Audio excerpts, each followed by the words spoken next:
Thank you for visiting our channel. Please like, share and subscribe for more exciting food videos. Hi everyone. Today we're making a creamy mango smoothie that's smooth, refreshing, and easy to customize. I'll show you the simple formula, the best mango options, and how to blend it perfectly at home. Ever get a craving for something sweet but don't want a heavy dessert? A mango smoothie hits that sweet spot, cold, creamy, bright, and ready in minutes. It also works as a fast breakfast, a post-workout snack, or a I need something now afternoon pick-me-up. The best part is that you don't need a long ingredient list. You just need the right building blocks and a blending method that avoids icy chunks and stringy bits. In this guide, you'll get a simple mango smoothie formula, the best mango options, fresh, frozen, or canned, and easy swaps for dairy-free, higher protein, and less sugar. You'll also find a few flavor combos that make mango taste even better. The simple mango smoothie formula, and why each ingredient matters. Think of a mango smoothie like a good playlist. You need a strong base, a little variety, and the right volume so it all blends well. The basic formula is easy to remember. Mango plus liquid plus creamy base plus ice optional plus add-ins. Here's a practical starting point for one large smoothie or two small ones. Mango, frozen is easiest for thickness. Liquids such as milk, oat milk, coconut water, or juice. A creamy base like yogurt, banana, or avocado. Ice only if you're using fresh mango and want it colder.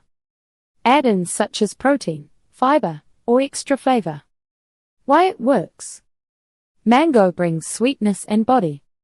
Frozen mango acts like fruit and ice at the same time, so the smoothie turns thick without getting watery.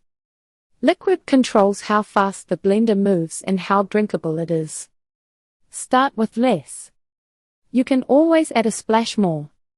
Creamy base makes it feel rich. Yogurt adds tang and thickness. Banana adds sweetness and a soft texture. Avocado adds creaminess without much flavor. Ice is optional and helpful when your mango is fresh or canned. With frozen mango, too much ice can make the smoothie taste weak. Add-ins are where you customize. A pinch of salt can make mango taste brighter. Lime can cut sweetness. Oats or chia can turn it into a real breakfast. Picking the best mango, fresh versus frozen versus canned. If you want the thickest mango smoothie with the least effort, frozen mango is the go-to.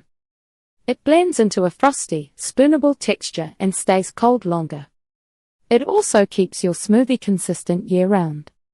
Fresh mango can taste amazing when it's ripe. Look for a mango that gives slightly when you press it and smells sweet near the stem. If it's underripe, your smoothie may taste flat and need extra sweetener. Canned mango can work when it's packed in juice, not heavy syrup. Drain it well, then use less liquid at first since canned fruit carries extra moisture. Quick tips to avoid stringy pieces with fresh mango. Slice off the cheeks, the two wide sides, then score the flesh in a grid and scoop it out with a spoon. Trim around the pit instead of trying to cut through it. That's where a lot of tough fibers hide. If your mango seems stringy, cut smaller pieces before blending so the blender breaks it down faster. Liquids and creamy bases that change the texture. That's it for part 1. In the next video, we'll explore flavor combos, protein add-ins, and easy upgrades. Stay tuned for part 2. Thank you for watching. Please remember to like, share, and subscribe.